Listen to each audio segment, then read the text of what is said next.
This episode of Warp 5 is brought to you by Audible.com, offering more than 180,000 titles for smartphone, tablet, and desktop. To get a free audiobook of your choice and help Trek FM at the same time, visit audibletrial.com/trekfm. And also by Enterprise in Space, an international program of the non-profit National Space Society. Find out how you can help science and education and become a virtual crew member aboard the NSS Enterprise Orbiter by visiting enterpriseinspace.org. And if you want to join in on the conversation and share your thoughts on this episode or any other, please join the Babel Conference, our listeners group on Facebook.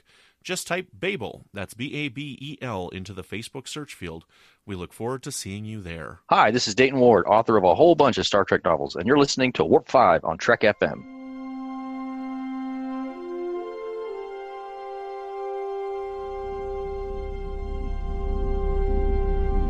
How we doing, Trip? Ready when you are. Prepare for warp. Course laid in, sir. Request permission to get underway.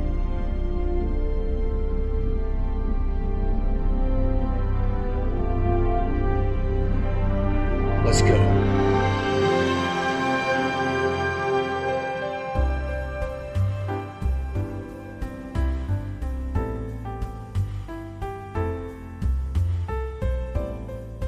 Welcome, Boomers, to another episode of Warp 5. I'm your host, Brandon Shea Matella, and today we've got a fun little episode, but joining me, as always, I'm alone with Brandy Jacola. It's just her and I again today, and Patrick... Oh, wait a minute.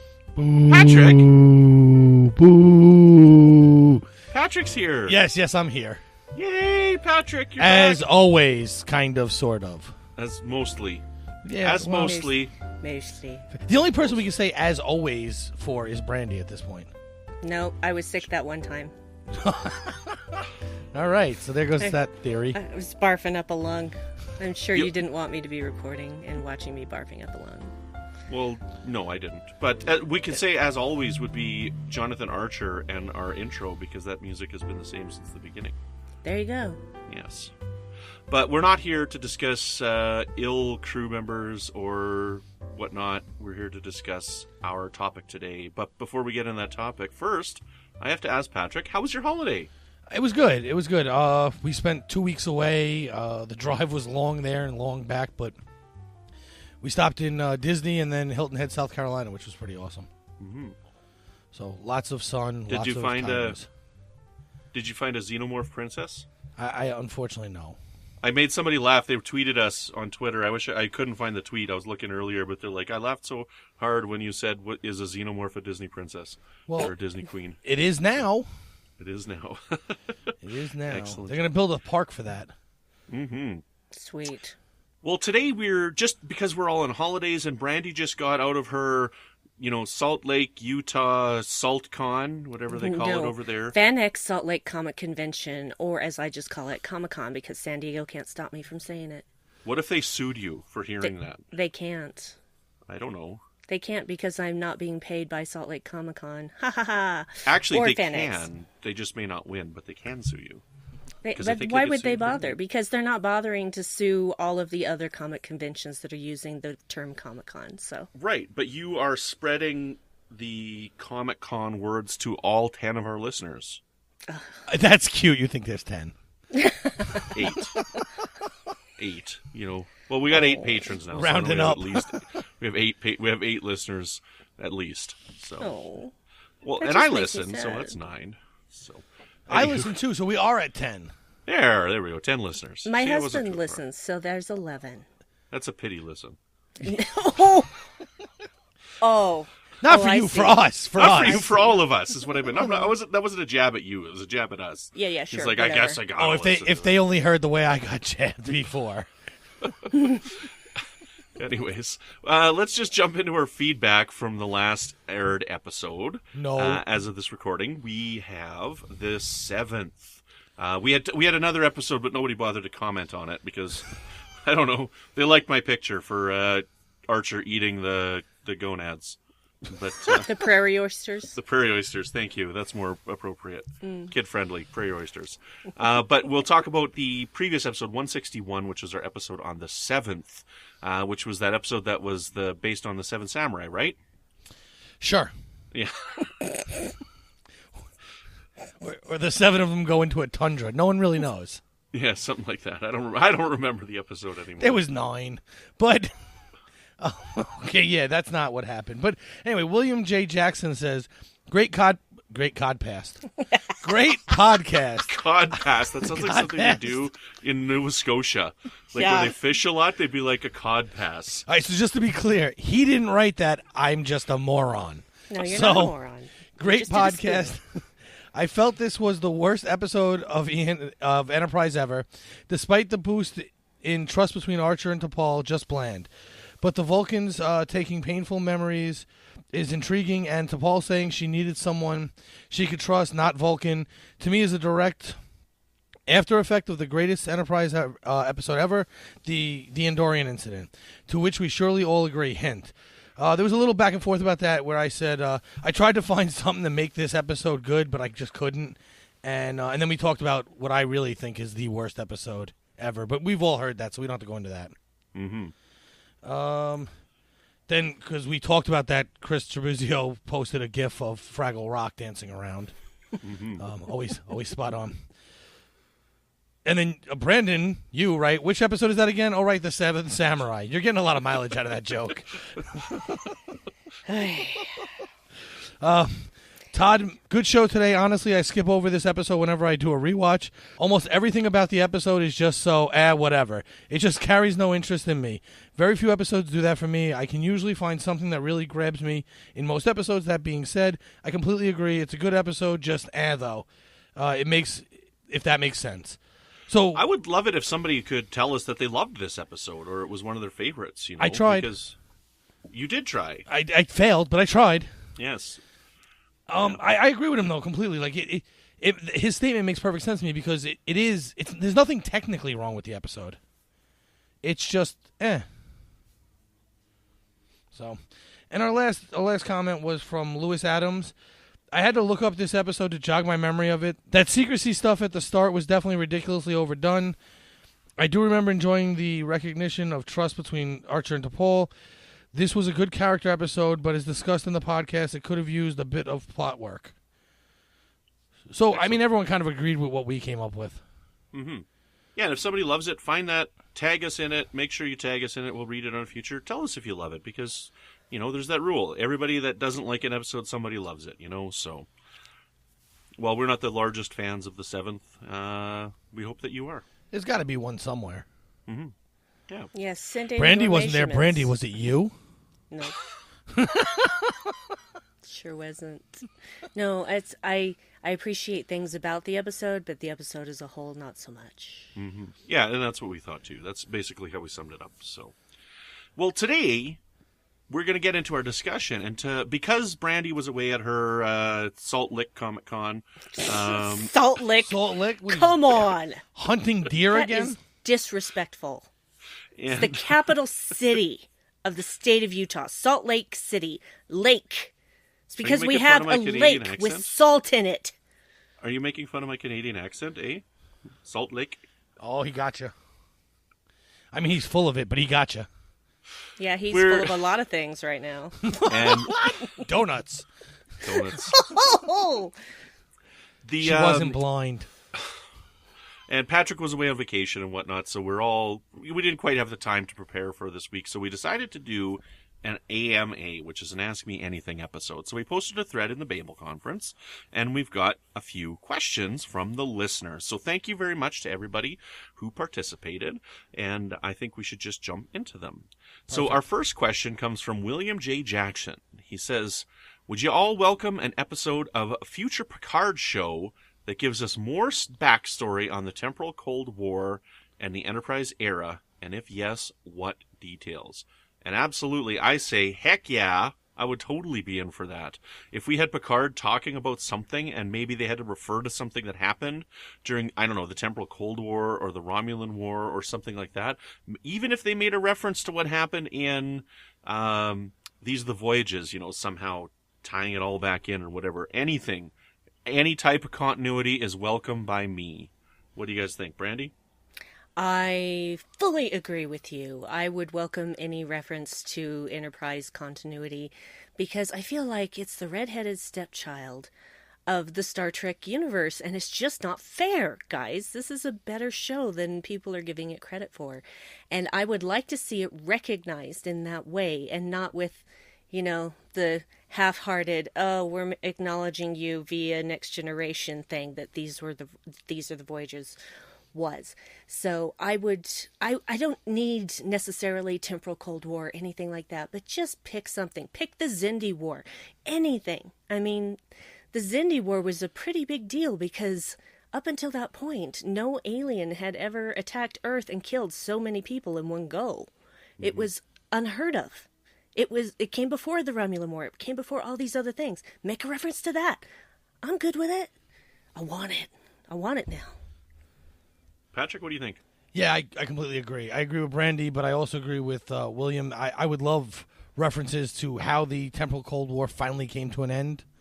That it wasn't just the ending of the Xindi War. No, well, I was getting to that.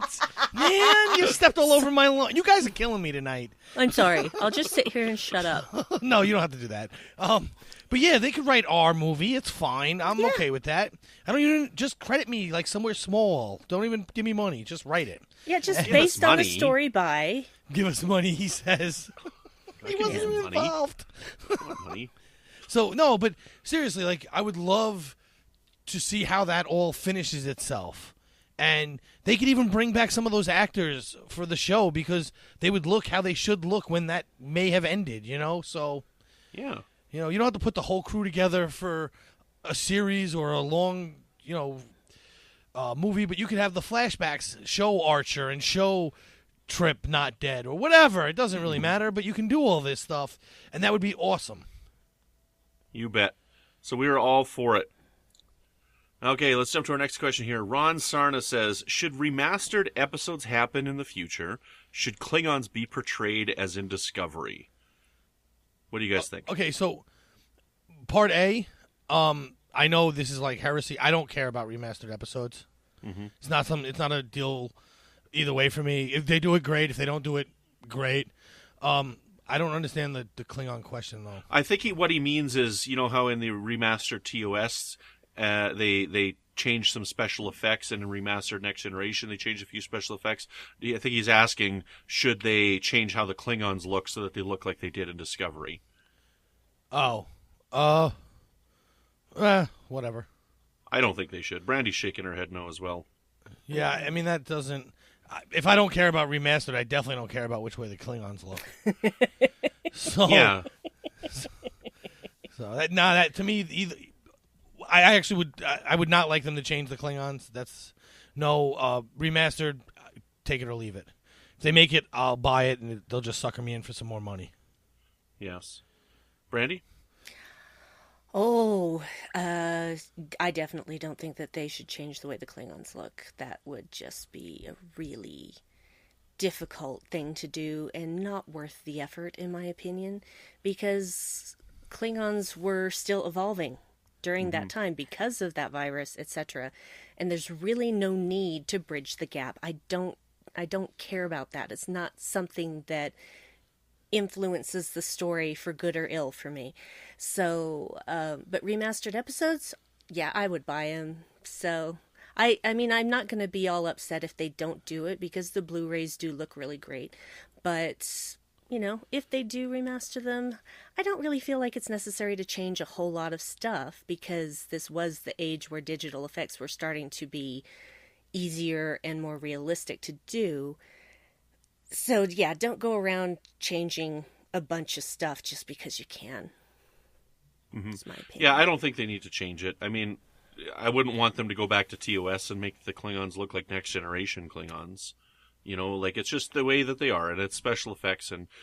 And while I don't care how the Klingons look in Discovery, it never bothered me that they look different. I mean, that was...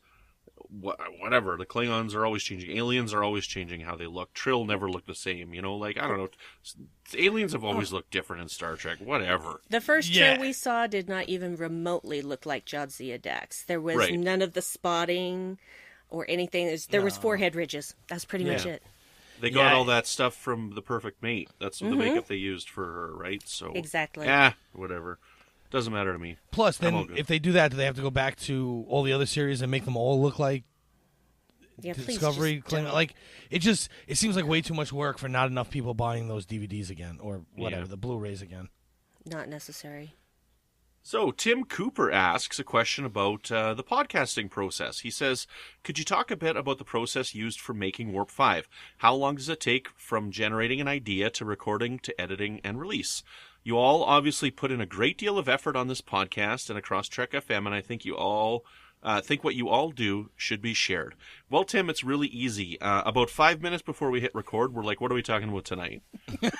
Okay, so no, don't listen to him. He's joking. But that's not completely true that he's joking because that has happened where Brandy and I had completely set up an idea.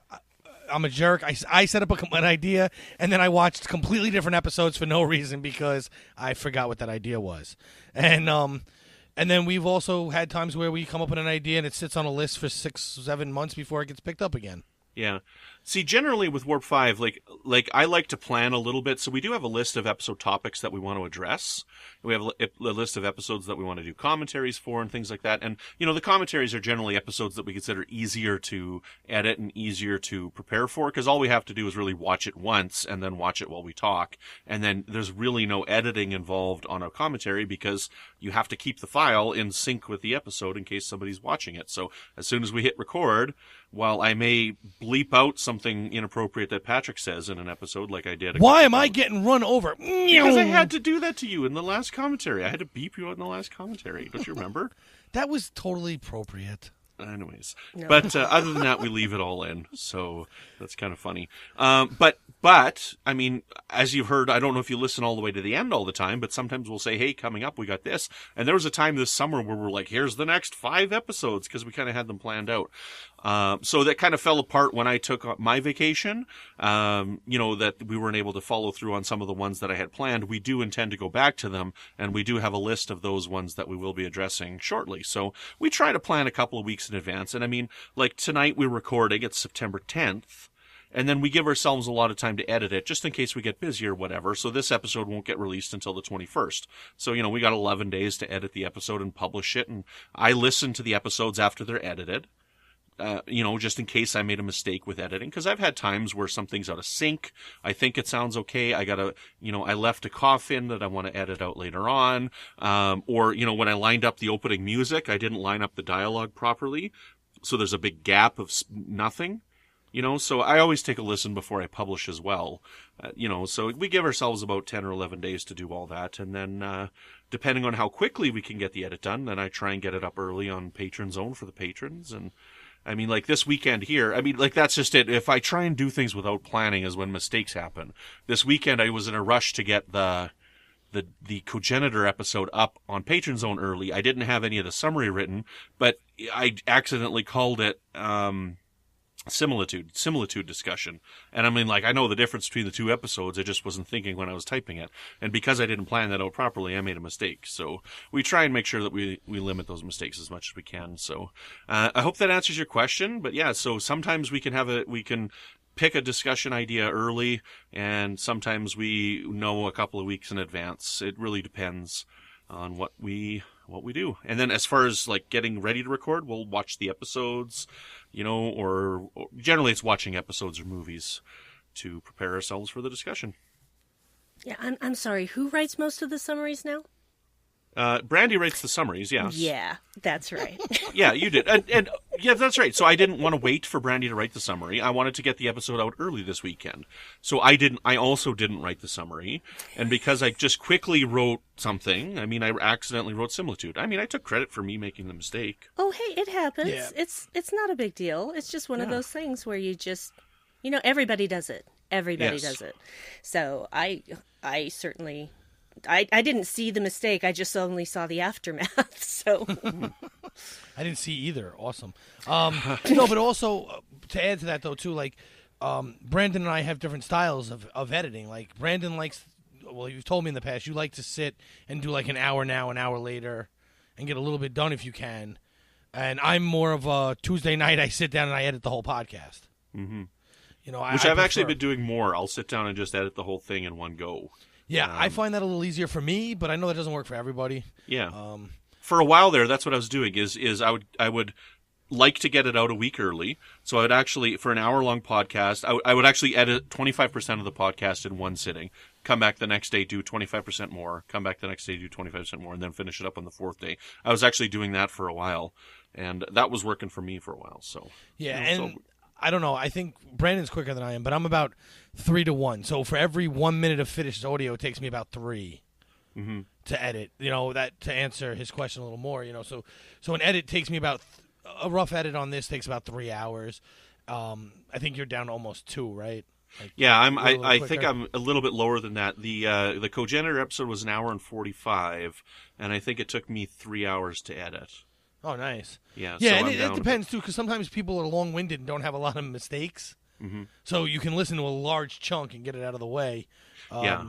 As far as like Brandon said with the beforehand, different episodes take a lot of different amounts of time. If we're just talking about one episode, we watch it once, maybe twice. If it's like you said, if it's a commentary, then sometimes we don't even watch it. We just watch it while it's on because we remember it. And then other times when we do like the season reviews or whatever, we might watch, like when me and Brandy were doing the character profiles or character best moments, we would watch 4 or 5 episodes to get those moments for those characters, and that takes up a lot of time. And you're like, Sunday, you're like, I still have 3 episodes to go. To be fair, I didn't watch the entire episodes. I would fast forward every part that didn't include the character I was searching for.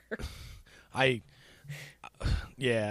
watched almost all the episodes. Well, it depends on the episode. Like when we were doing Travis moments, I sat down and I'm like, okay, basically I'm watching this whole episode now. So, because it's just all Travis moments. Yeah, they were. Oh man.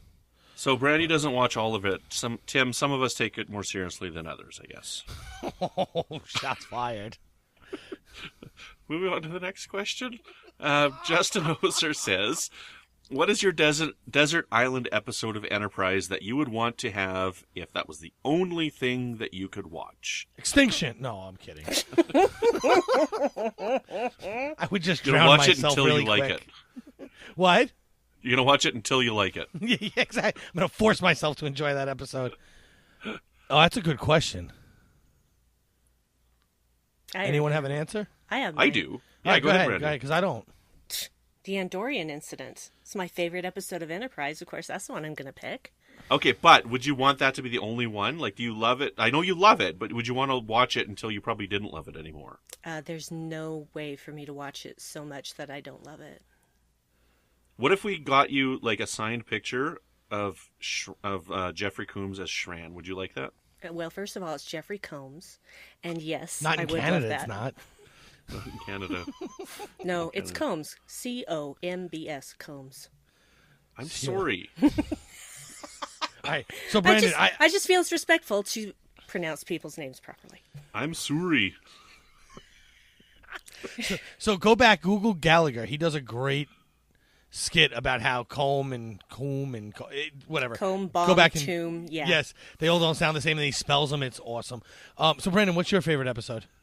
I have to say that if I had to pick a desert island one, I would probably have to go with it would definitely be a choice between Future Tense and what's the one for Observer Effect from season 4, right? With the Oreganians, but I think I'm ready to say Observer Effect.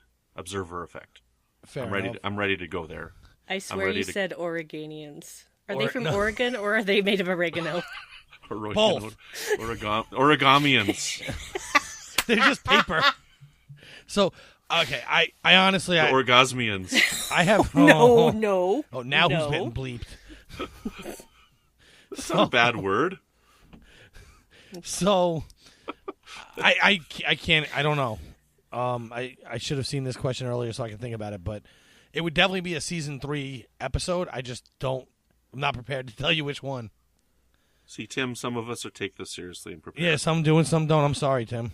But that wasn't Tim's question. That was Justin's. Jeez, Justin. Oh my So goodness. Justin, sorry, some of us take this seriously. Yes, some of us yes, don't. but Tim was the one who was asking the preparation question. Oh my goodness, you're confusing me. But see, Brandon has these questions in front of him, and I remembered it was you, Justin.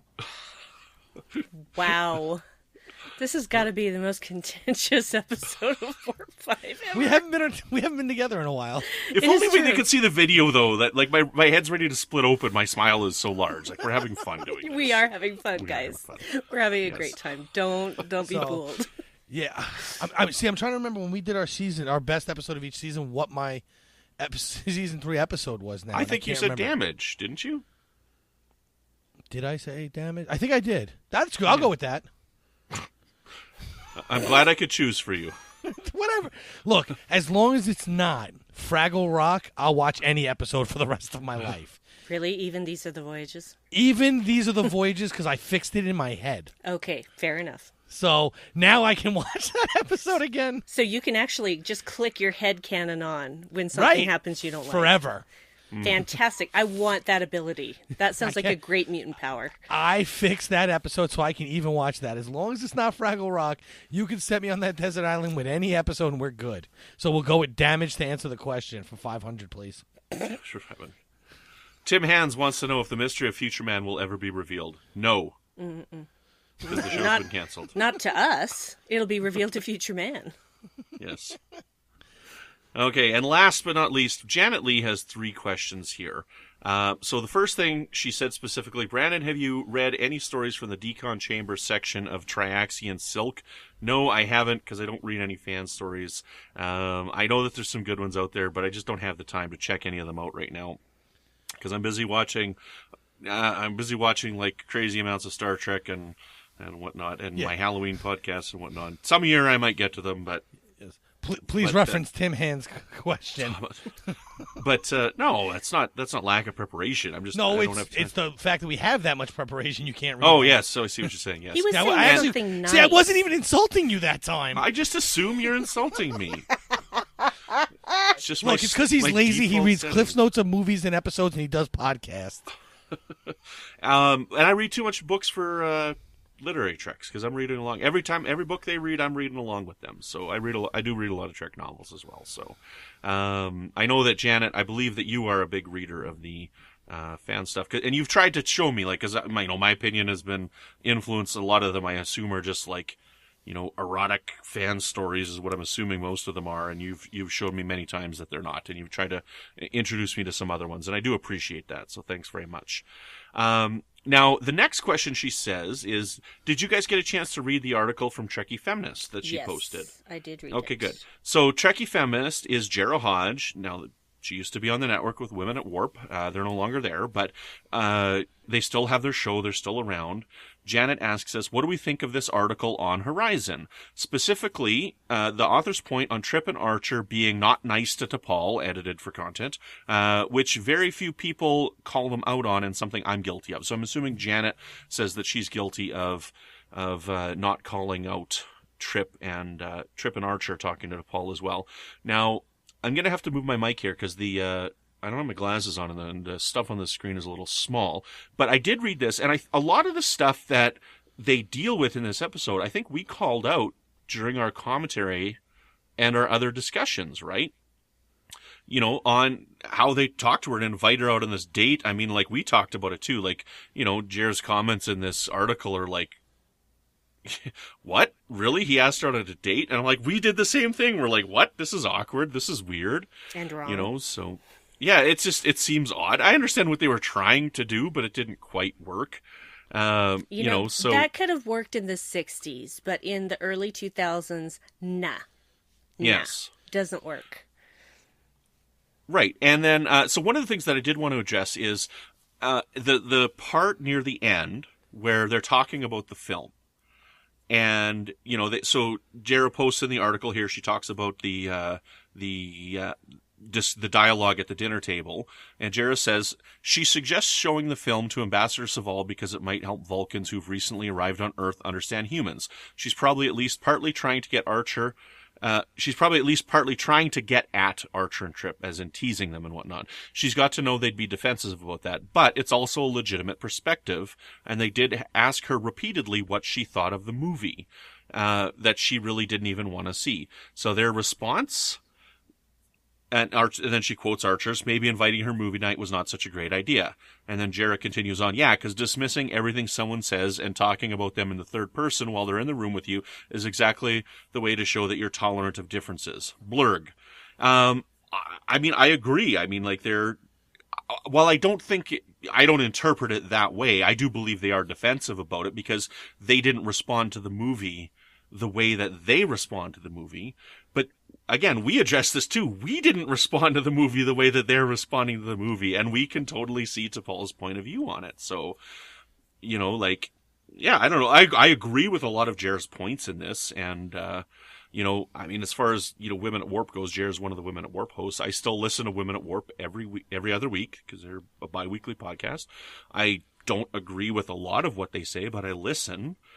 And I listen because I want to see what other points of view people have. And, you know, they generally have very different points of view than I do. But, you know, I do find myself, you know, fairly frequently agreeing with Jara and her opinions. So, for the most part, I agree with this article that we read from Jara. So, if you want to find the thread where this article is, you can go to where we posted asking the questions for tonight if you want to read the article, and you guys can respond. Did you guys have anything else you wanted to say? No, I mean, I agree with you. I think if you go back to, and I don't remember the episode number now, but if you go back to when we talked about the episode and when we talked about the movie itself, it basically mirrors those sentiments.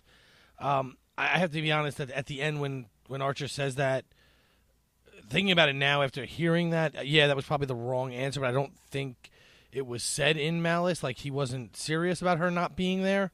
Mm-hmm. But I see the point. I see why that's not really the right thing to say. Yeah. In that situation.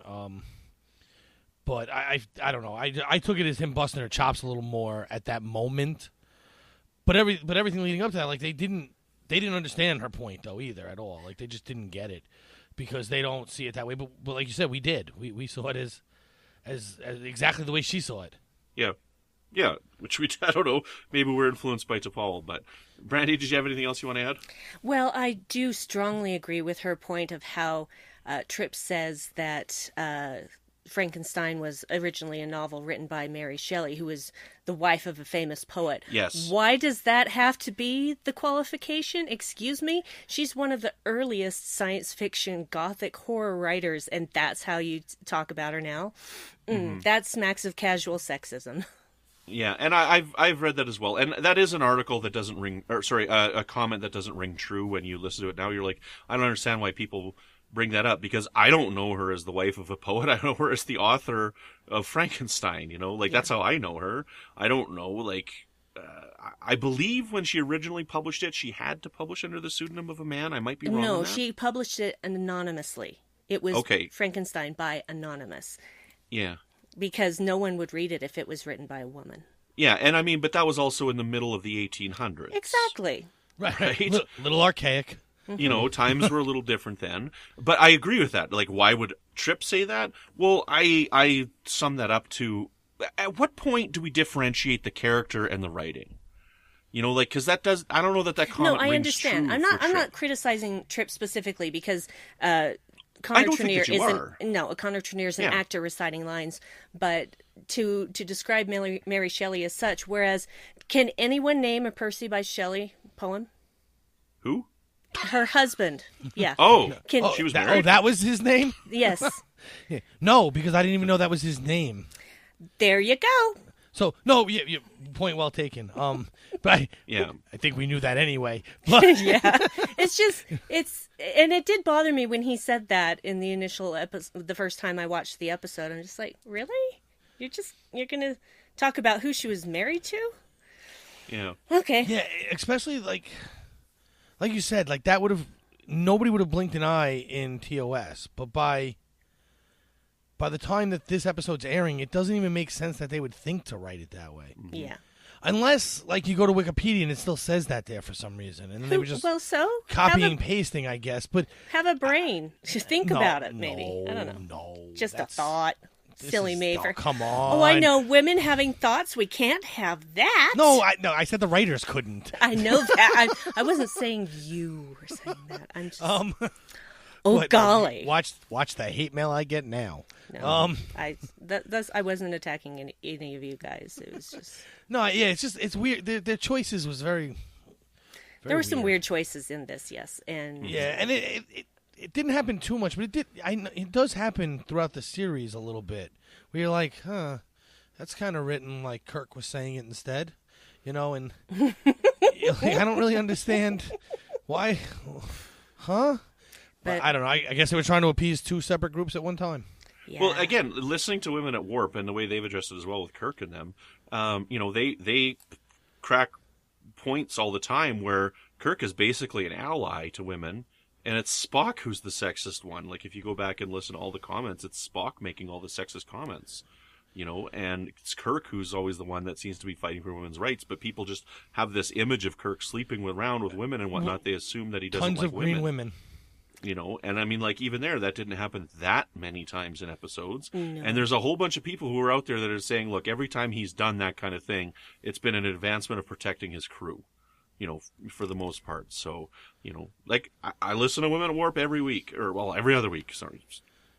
Every time they produce. Every time publish. they produce. I listen to every episode. So to be fair, I don't know TOS as well as I should, so I just threw Kirk's name out there, but I was just trying to reference the era.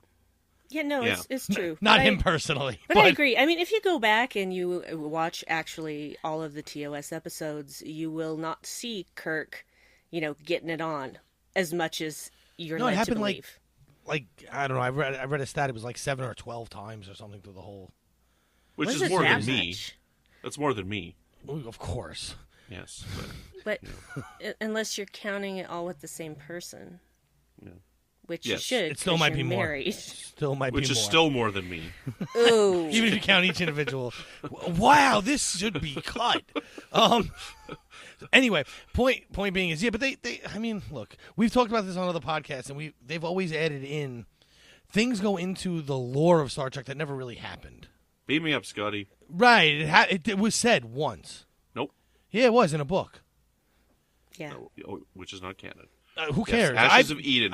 It was And said I love it once. because Judith and Garfield Stevens wrote the line, and then Kirk gave a command that he had never given before. Yes. Beam me up, Scotty. Right, so it was said once.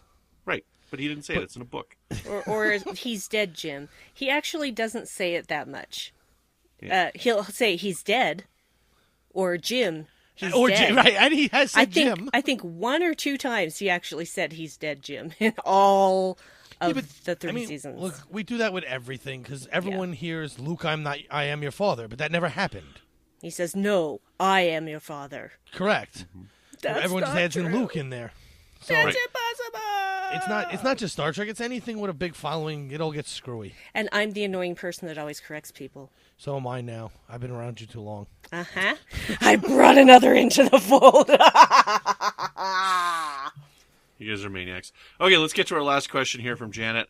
So this is the first part of it. She said, see, there was a 3-year-old thread on Trip and T'Pol that she brought back from the dead. Now, the thread itself talked about how they think that the relationship between Trip and T'Pol is similar to Pocahontas and John Smith.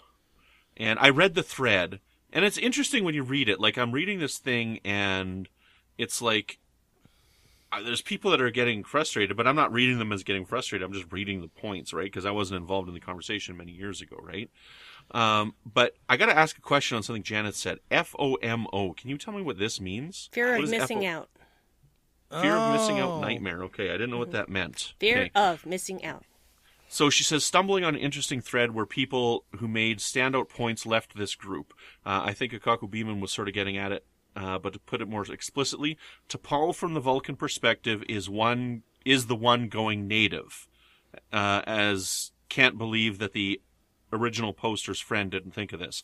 By leaving the High Command to fight the Xindi with the humans, she plays a similar role to the white male leads of The Last Samurai and Avatar. Making her look more native with a normal Starfleet uniform would have been nice.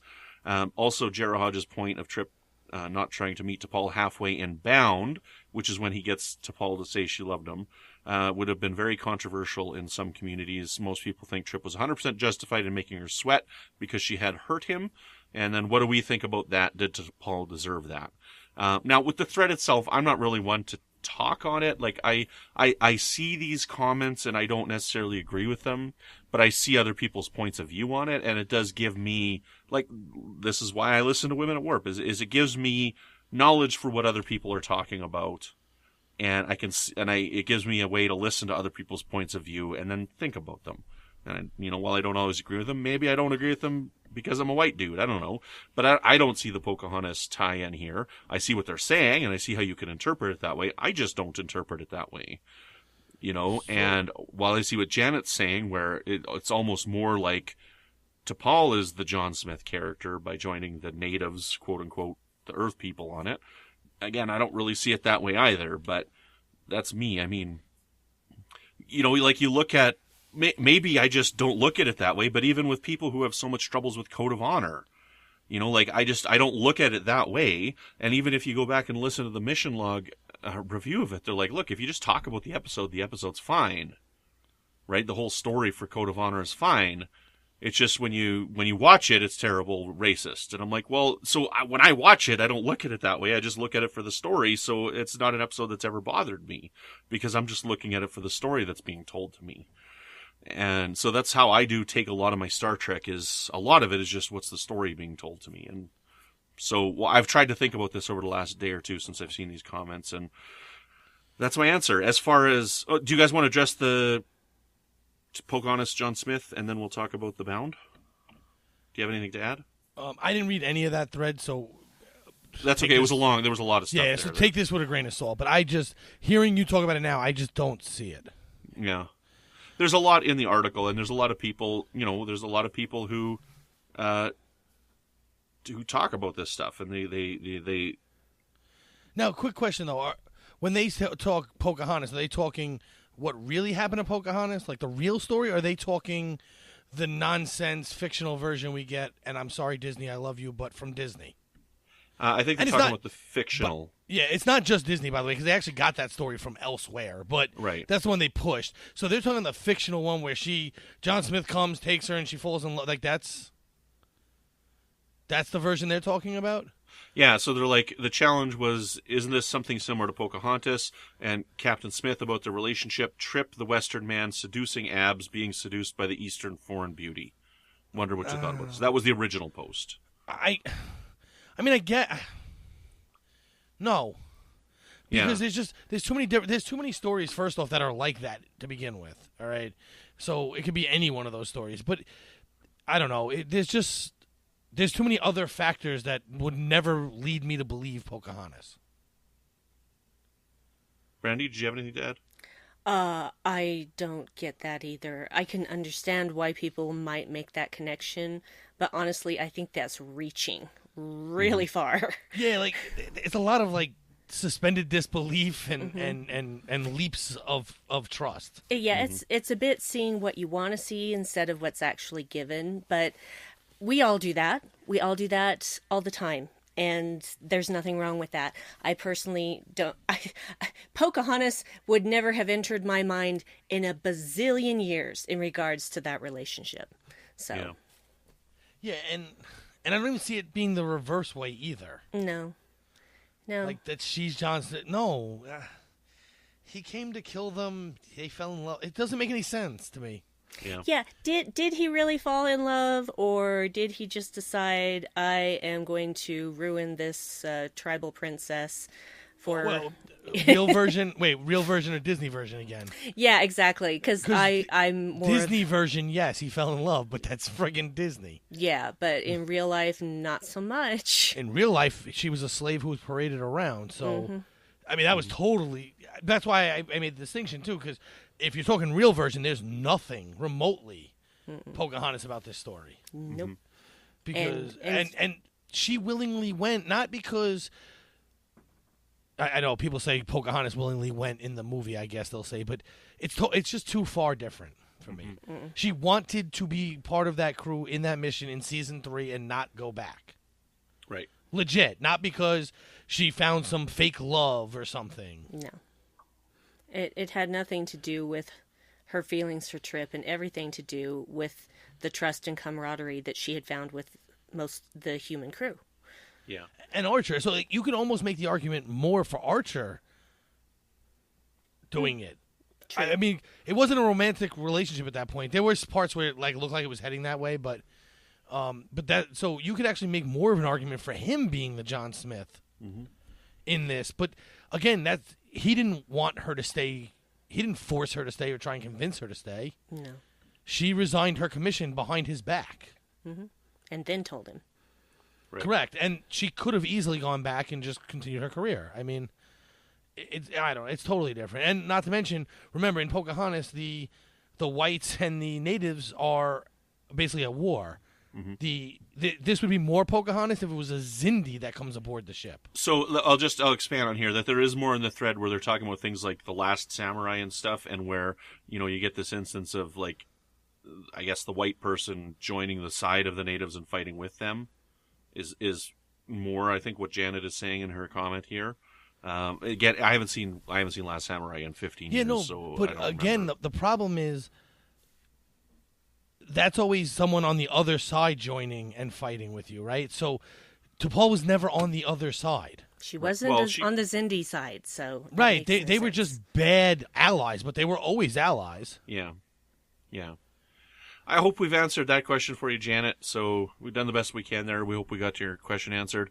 As for Trip making T'Pol feel bad and bound, I never liked that myself because I knew how Trip felt about T'Pol, and I knew how T'Pol felt about Trip.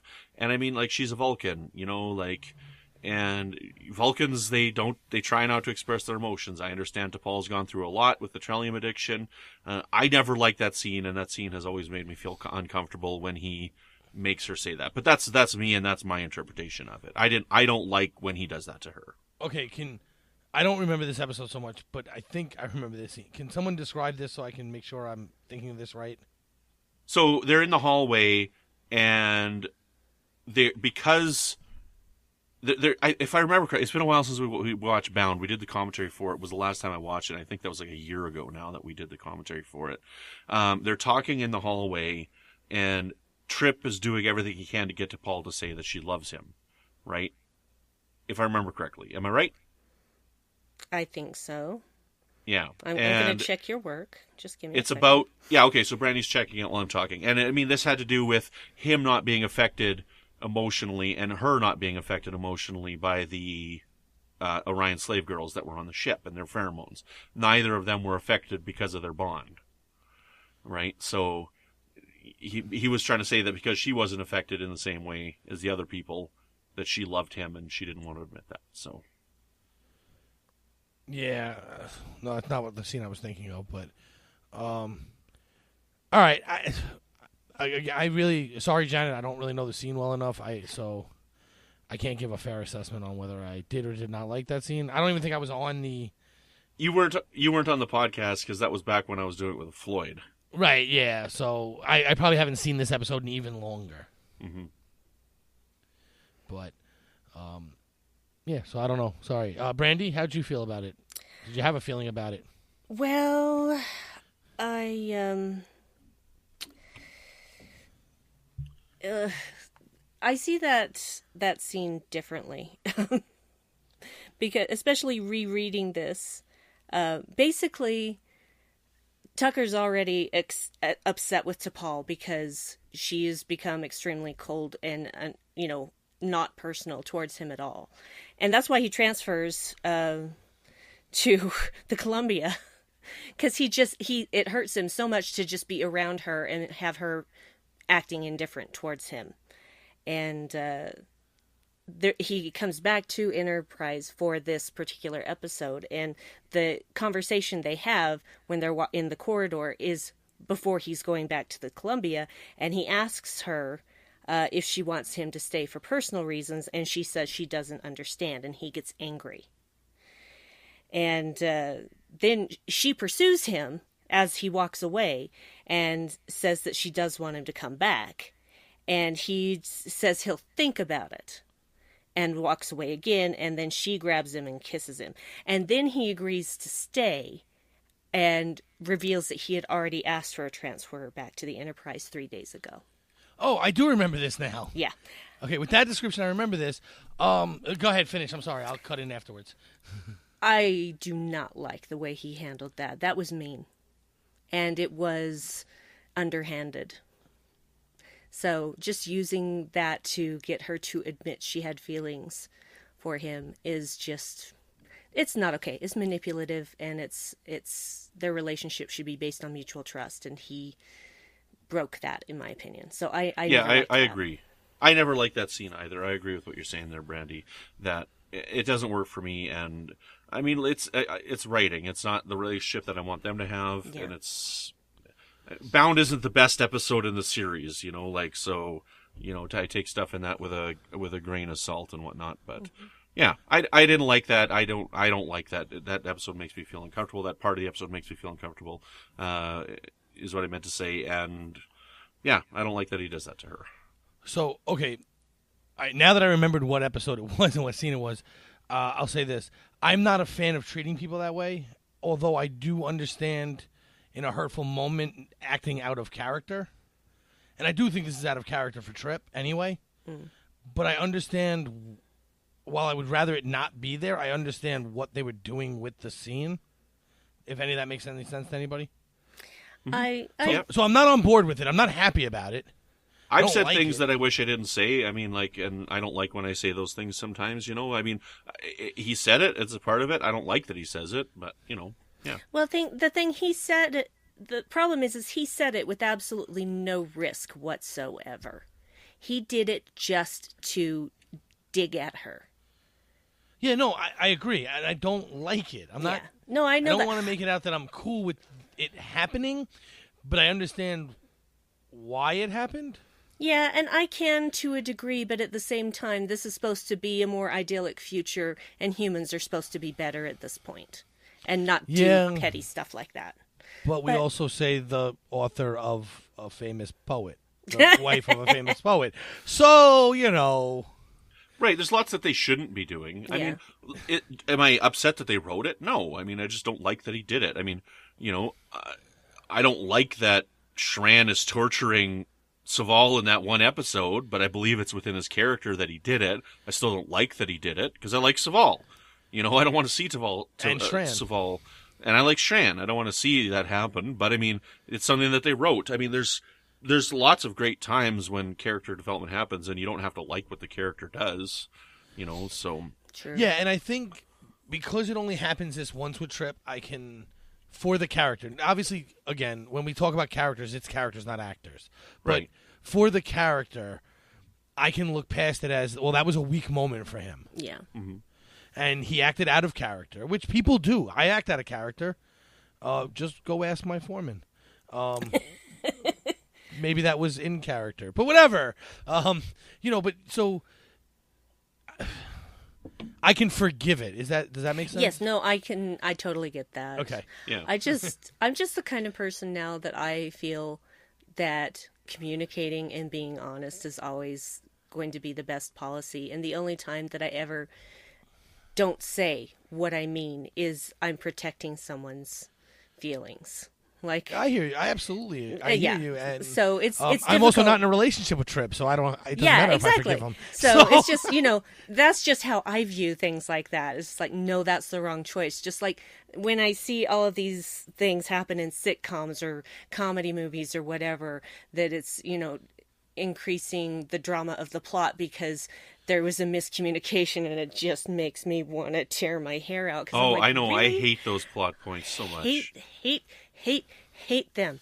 So, yeah. But that's just me. That's how I react to this. I hear you. Like I said, if my wife had done this, we're probably not married right now. But I'm not in a relationship with Trip, so I can forgive him for doing it. Exactly. It's a lot easier. I'm just trying to have a synthahol with the guy. Well, actually, then they had beer.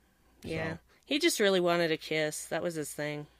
Yeah, I mean, I don't know. I guess it's hard. You can't just ask a Vulcan for one, right? No, you can't. Well, you can. Well, you could. Well, yeah, he asked actually. 7 for one, and Harry asked 7 for one, and she's like, "So you want to copulate?" Right? Well, But she wasn't a Vulcan. She's a Borg. It's the same thing. No. Oh man. No. Watch the hate mail fly your way. No. No. So Borgs, Vulcan, Cardassian. What's the difference? The point is, he was pissed. He wanted to kiss. He wasn't getting it from asking. What he did was wrong. But he got his kiss. There you go. I couldn't figure the last line I was going to use there, but he got his kiss. Yes. Yeah. I don't know. Excellent. Right on. Well, thank you, everybody, for your questions. This was a lot of fun. I hope we did our best to answer all of the questions there. There's a few little stragglers that we didn't get to. But, Janet, I hope we answered your questions. Thank you for submitting them. Thank you for being a loyal listener to the show. Everybody, you guys listen, and we really appreciate it. We know that we have more than 10 listeners. I mean, with you guys, we've got at least 15. At least. So that's great. I love it. That's awesome. Excellent. Right on. Well, talking about Pocahontas is not the only thing we've been discussing this week here on the network. So take a listen to this clip and see what else you may have missed elsewhere on Trek FM while you were too busy kissing Trip. Previously on Trek.fm. To the journey! I love that Barclay says he's lost himself in Voyager because I have been there, man. Haven't we all, Reg? Haven't we all? It hits a little close to home. It does. I'm a little bit like Barclay in some ways. I have just a little bit of paranoia to me. Awkward? No, a little paranoid. No, I don't think I'm awkward. No. Okay, maybe a little bit. Well, you said you're like Barclay. Awkward. Give me a glass of wine and I'm fine. Okay. Synthahol. Excuse me, Synthahol. The 602 Club. Well, and I think that there's even, a kernel of that conversation reflected in when he is on the airship with his dad. And it's very interesting because Indy gives, they give the two versions of the story where, you were distant, you didn't hang out with me, you didn't do these things, I didn't have a normal dad like every other kid. And then you hear, Henry Jones Sr. say, I never told you to wash behind your ears. I never checked up on your homework. I gave you all of the freedom and independence that you wanted.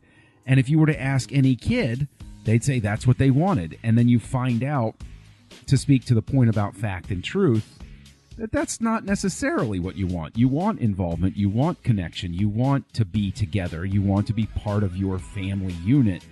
And you want it to be cohesive. I mean, at a baseline, that's what everybody wants. Earl Grey.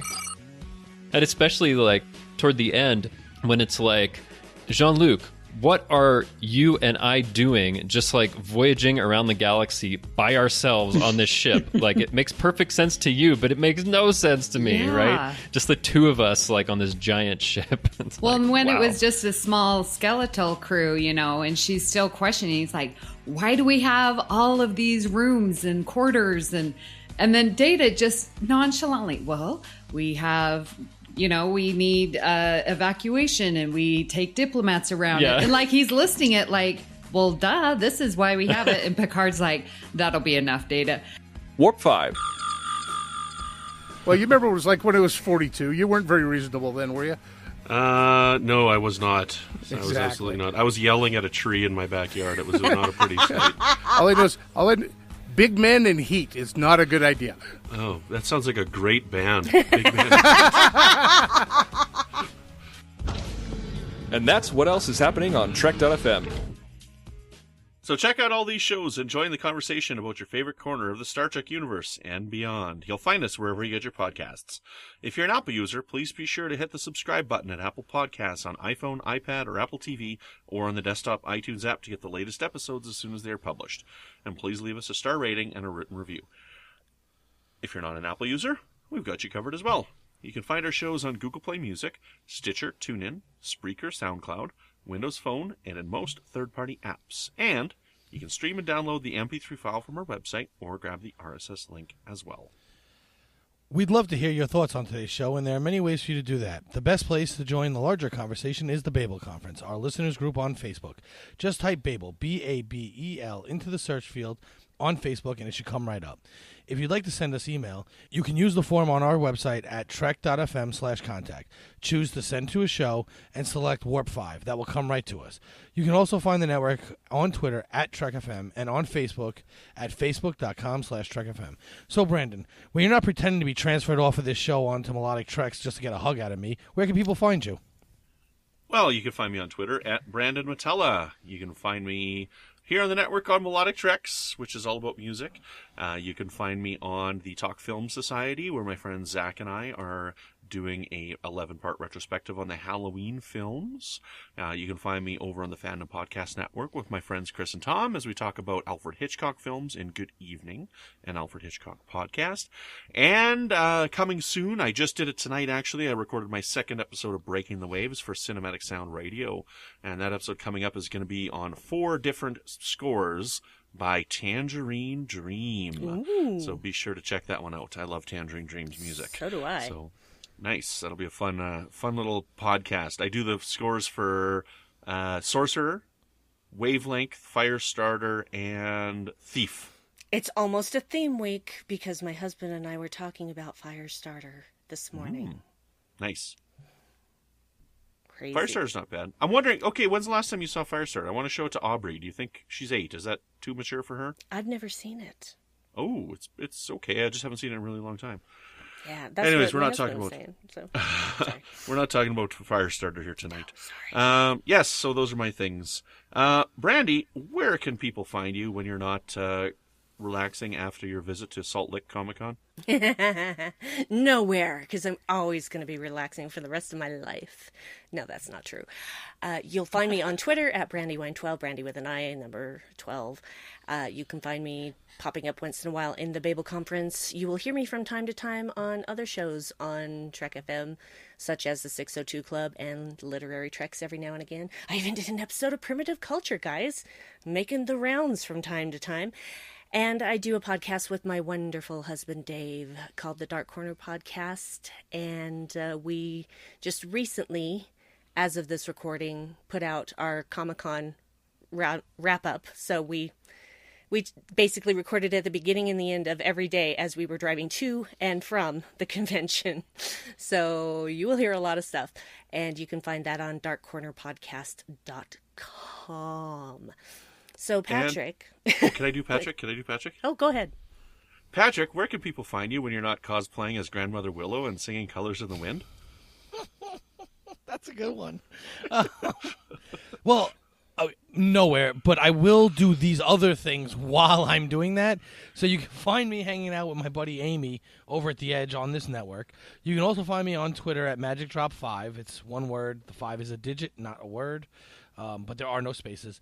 And you can find me popping up in the Babel Conference from time to time. And now that I'm off vacation, I will actually start popping up there again for the next, 4 weeks and then disappear again.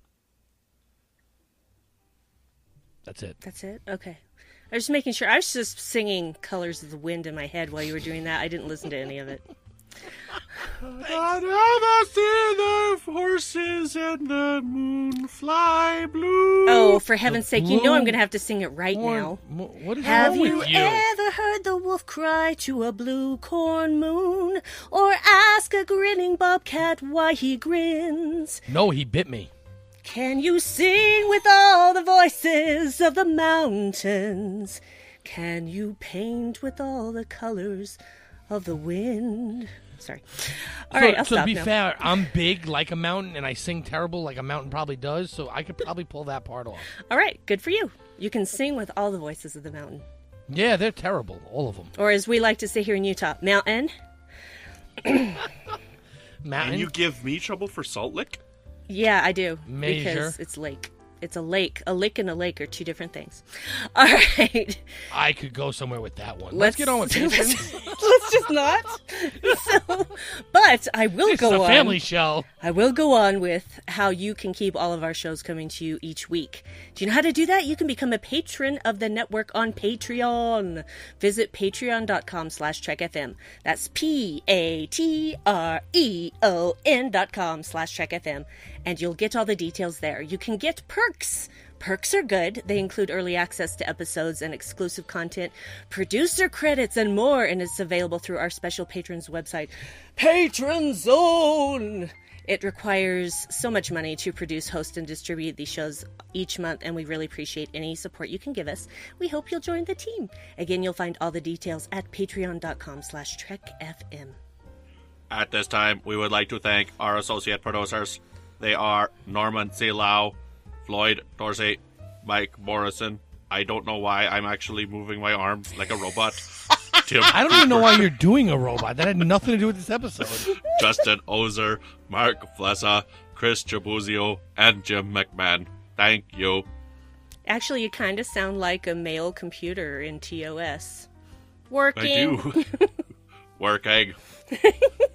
Or the exact opposite of Fembot from Futurama. Oh, from Futurama, right. Okay. Yeah, sure.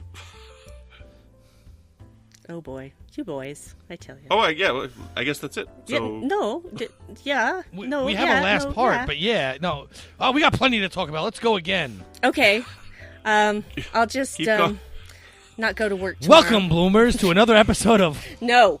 We're done. I gotta go to bed. Week. All right, do the last part then. Keep calm and boom on. Keep calm and boom on. Boom on. Boom on. Somebody reboot Brandon.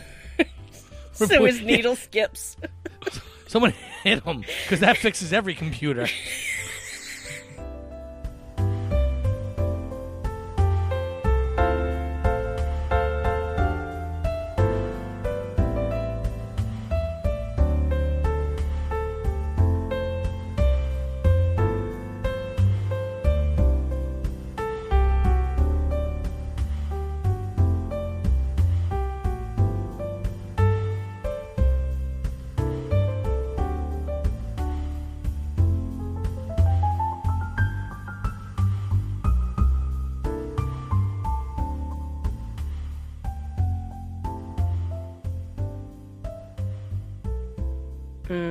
So I had my first unsolicited, whatever, I don't know what, the other day. So somebody friended me on Facebook. I don't know who it is. But if I don't know who the person is, I always see how many mutual friends we have, right? Right, same here. Anyway, so I added this person here. I'll look for the conversation. And we had a mutual friend of who's on the network. Mm-hmm. And somebody else. I'm like, okay, so this person must know me from podcasting, right? So anyway, so this person messaged me, and let's see if I find it. So she's like, she waves. So it's like waving at you, tap to wave back. I hate that. Me too. I like didn't the old respond. poke better. I don't poke and I don't wave. I don't poke and I don't wave. So then she says, hi, Brandon. And then she puts a blushy smiley face, like the kind of sad smiley with the eyes closed, like you're being shy, and then another one. And I'm like, hello. And she's like, my name's, and then sends me like a gif of a puppy dog, and it says, you're cute. So, I mean, it's not unsolicited dick pics or anything like that. No, lucky you. No, I'm the one that gets those. I got a marriage proposal once. Did you? Yeah, I showed it to you. Was she blind? I could have said that when you said she said you were cute, and I left it alone, and I shouldn't have. I should have jumped all over that. Yep. Anyways, and then I said, I'm almost done here. I said I accepted all that I said was I accepted the friend request due to us having a mutual friend. Do you know me through podcasting? She's like, no, sorry, and we just haven't said anything since then. See, you were going to get a marriage proposal, too. Yeah, right? Maybe. I don't know. Sorry, Patrick. I like to poke you. Poke. I'm going to start poking. The bear. I'm not leaving you alone. I'm off my game today. I'm going to come back. But whatever. Yeah. No, while I was away, I was absolutely, every time he popped up on my thing, I just hit Marcus Reed. Mm-hmm. You mean Marcus Red? Whatever. I thought you didn't catch it. Because I was gonna correct myself, and I'm like, if they didn't notice, I'm not gonna say it. No, I noticed. I was gonna let it go, and I thought, no, I'm not. Yeah, you took a little while. You let me believe there was a chance I was getting away with that one. Yeah, that's why it's so fun. With the ugly joke, so. Yeah. Oh, I got a new ring. I don't know if you can tell what it says. It says ICI. No, IDIC. IDIC. Oh, we can't see the first I. There it is. There it is. I was reading hard. It's a ring. Backwards. I'm not holding it backwards. It's so you the were camera. Holding it backwards. I'm sorry. Brandy, That was an unsolicited idic pic.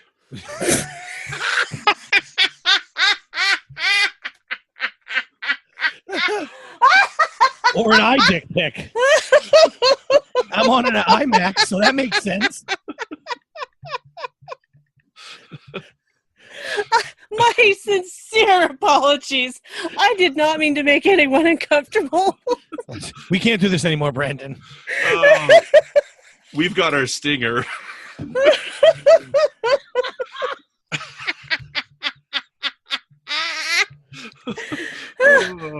I guess I'm going to have to upload this to Basecamp, huh? Yes, you will. Yes, absolutely. I'll edit this one here. So that's your stinger. So. Ooh. Oh, that was great. Damn. Okay, we ready to start this nonsense? Sure, why not?